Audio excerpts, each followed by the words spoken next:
Hello and welcome to today's video. Today we are going to be working on something super cool. We're actually going to be working on an AI that can answer questions. So we will go through quite a bit. We will not be actually training a model, but we will be using a pre-trained model, an architecture called BERT, which is very popular for various types of natural language processing. So let's get right to it. The idea is that you should be able to enter any question, so something like what color is the sky, and you'll get back out hopefully a correct answer, something like blue. So sort of the steps that we'll be taking are listed out right here. I'm on a Google Colab, by the way. If you want to use, you could use we're using Python. You can use anything. Oh, this should be a markdown. You can use any Python editor. Here are our steps, right? So the first thing we're going to need to do is forming a question. So in our case, this might be, what color is the sky? Then we're going to have our program make a Google search to retrieve relevant links. So maybe Wikipedia articles or anything else that's relevant. We're going to extract the text from those relevant pages. We will then format the question and the new context text. So we'll basically just put the text into a format that it needs to be to go through our model.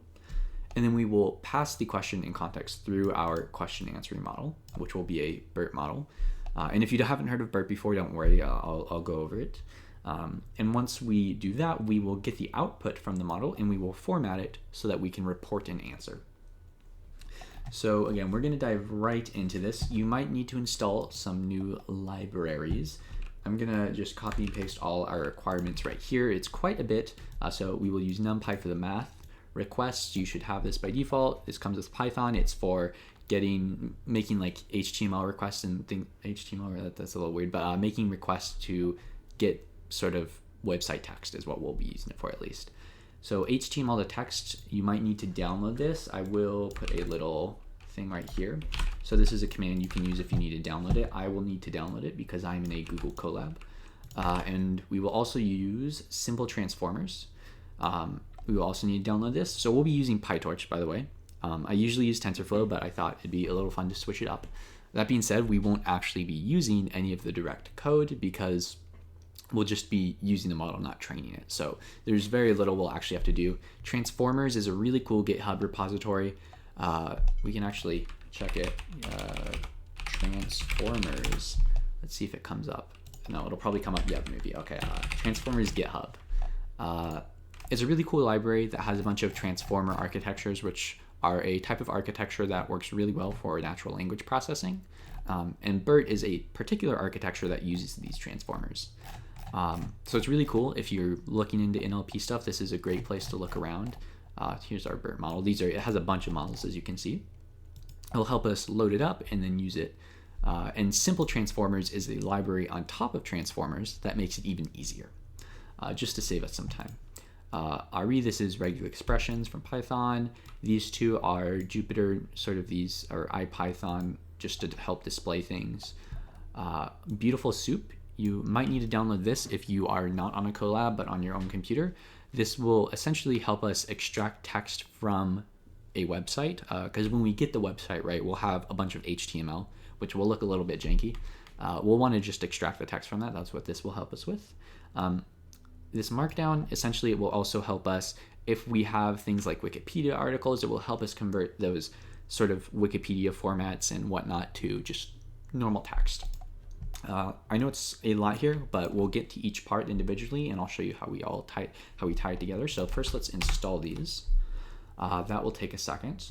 Once that's done, we'll want to import these, and now we will start moving on to the actual code. So the first thing we want to do is we want to create our model. So as I said, we're going to use a model called BERT.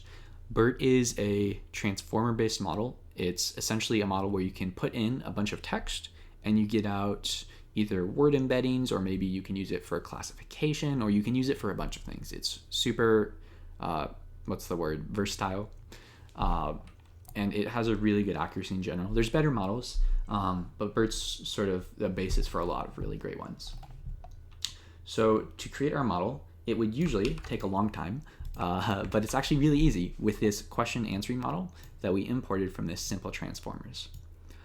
What this is going to do is, I said we're going to use BERT. We're actually going to use DistilBERT, which is a similar but a little bit smaller, just to speed things up a little bit. What this is actually going to do, though, is it's going to go to this library. This library has a class called question answer model, or is it module? I forget what it's called in Python. No, it's still called a class. So then we are essentially telling it we want a DistilBERT type of model. So if we go to this link right here, what we will see is it should list several models that are available. So there is the architecture BERT, GP2, XLNet. These are all different types of models. DistilBERT. This is what we're looking for. And we are looking for, I believe, this one in particular. Let's see what I used here. Yeah, DistilBERT base uncased distilled squad. That's a lot of words. So let's break this down. What does this actually mean? DistilBERT is just a type of model. It's what the architecture looks like. Base, I honestly don't know. Uncased means we're not worried about casing, like capitalization, right? So in our case, the would be the same thing as the. Should be fine for us. Distilled, this is, again, it's just about the type of model.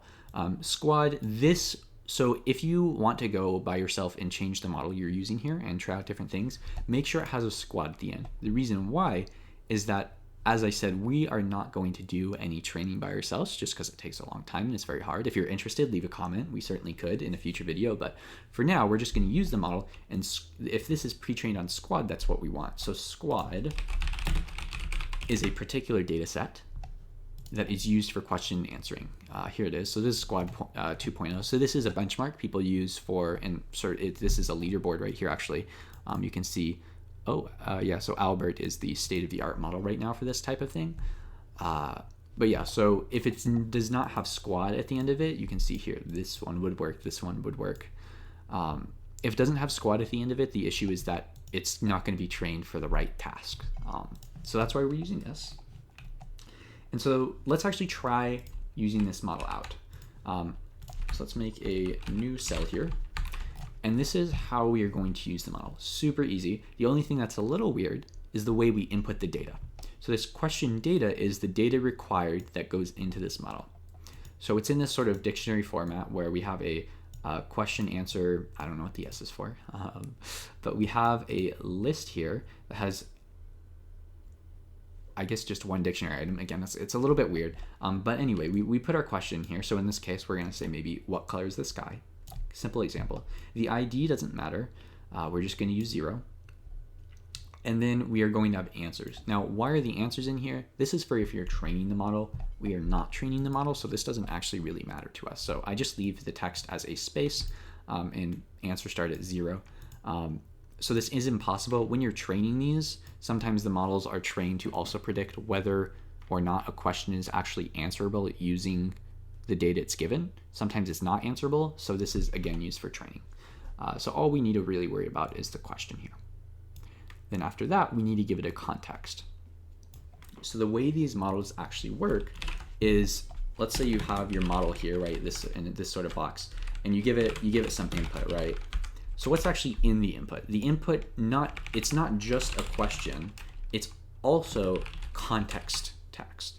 So in this case, if we say, what color is the sky, it might need an article on what the sky is. In this case, we give it a very simple context, just saying the sky is blue. So ideally, what we now do is when we pass this question data through our model.predict function and get a prediction, it should hopefully be able to take this question, look at the context, and then extract from the context that this blue is the answer. Let's see if it can do that by running this. Model is not defined. We forgot to run this cell. Oops. So let's run that. It needs to actually download the model, so that will take 1 second. DistilBERT is relatively small, 265 megabytes. Not super small, but these models are pretty big in general. Use CUDA. So here's the thing, right? Use CUDA, we need to set our GPU to be used, so I forgot to do that. The way you do that is you go up to, and then again, this is if you're on Google Colab. If you're on your own computer, you might need to do something a little bit differently. So the way you do this on here, though, is we go to runtime, change the runtime type, hardware accelerator. We are going to be using a GPU. Hit save that. This is now going to reset everything. I'm going to rerun everything. I'll be right back as soon as I rerun all of it. Okay, I'm back. We just finished downloading our model. Again, that's done. And now hopefully we should get blue. Let's see. It's taking its time. Oh, there we go. So this is our answer, the ID of 0, right? So we gave it an ID of 0, so it's given us back an ID of 0, and our answer is blue. Pretty cool, right? So it's that easy to use this model. The reason it's that easy, again, is because of this lovely simple transformers library. Generally, this is takes a lot more tedious work to do. But let's move on, right? So we have a model. We can get answers if we have the correct context. And again, what actually happens under the hood here is very complicated, but also very interesting. If you want to see another video on it, going more in depth, definitely leave a comment saying so, and I'd be more than happy to tackle that in another video. So what I want to do is I'm going to copy and paste this function in here. And essentially what this will do is essentially just what we did right here, except for we can give it, we'll have a function called predict answer.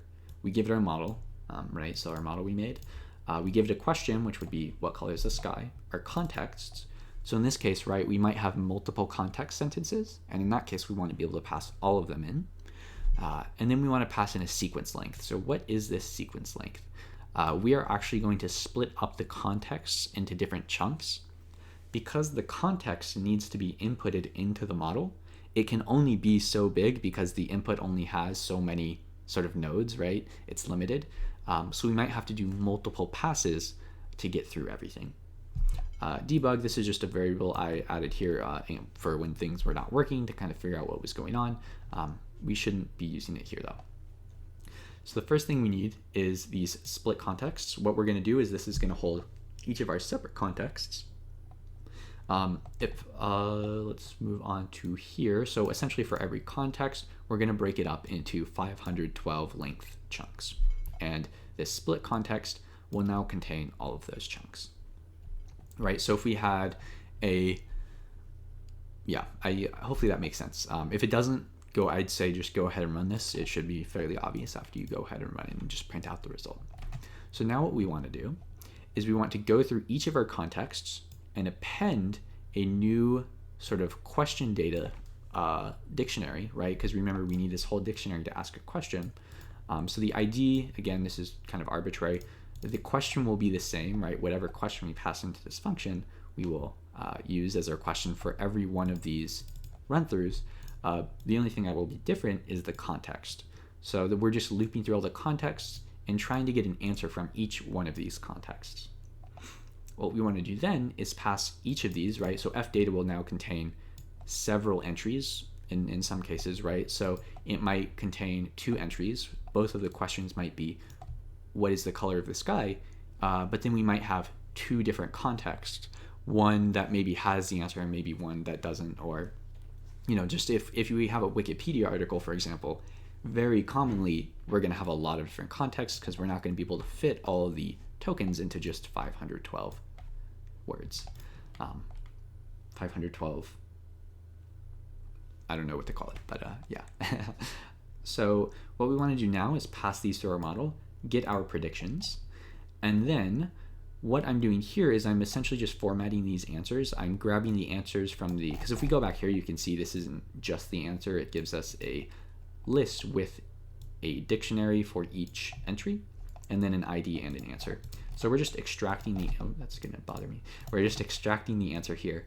We're converting it to lowercase and then stripping it, which just removes any extra white space on the sides.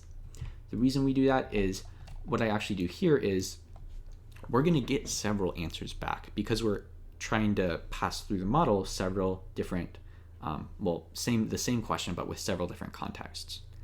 And what we want to do is if we get the same, and this is a very naive way of doing it, right? There's a lot better ways of doing this. If we were actually using the model in depth, we could, for example, maybe get a score and choose the answer that has the best score. But here I'm just saying if we get maybe 3 different answers and 2 of them are the same, we just want to return the answer that was brought up twice because it's more likely to be accurate. There are several problems with this. And we'll just have to deal with them. We could improve this, it'd just take a lot more effort. And for now, I wanted to keep this a little bit simple. So this video is already getting pretty long, and honestly we still have a lot more to go through, but I think we've gone through sort of the most interesting part of this. I just want to test to make sure this function works, and maybe then we can wrap this part of the tutorial up here. So let's predict an answer, right? So this is our example, right? What color is the sky? First we pass in our model, which again we made earlier right here.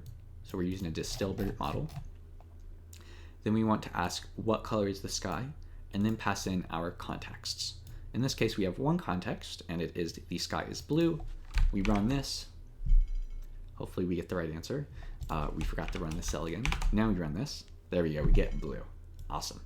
So essentially the reason we did all of this was just to make it so that we don't have to keep retyping all this out, right? So it's just a function that does our prediction for us. So we can try this with several things, right? So let's maybe try a new example. Maybe like, gosh, I don't know.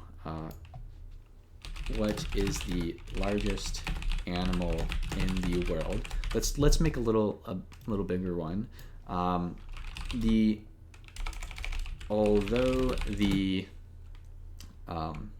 This is going to be just a ridiculous sentence. Although the lion is a pretty big animal, the blue whale is the largest. I have no clue if it will get this. Let's see what happens. Okay, so as you can see, our model still does have some issues. We're not going to be able to hammer out all the issues. However, you know, it will get some things right, and it's a good start. So I'm going to leave us off here for this part of the tutorial. As always, the code and the full Google Colab for this will be linked in the description, as long as any other relevant links. Definitely keep up to date on the channel. I'm going to do another episode where we actually let you type in just a question and get an answer without providing any context or anything like that. And what we'll do is we'll actually do Google searches, and we will actually essentially extract the context from online pages ourselves. So it'll be a little bit less machine learning, a little bit more just implementing a project, but I think it'll be super cool. Thanks for sticking around, and definitely check out the next episode if you're interested.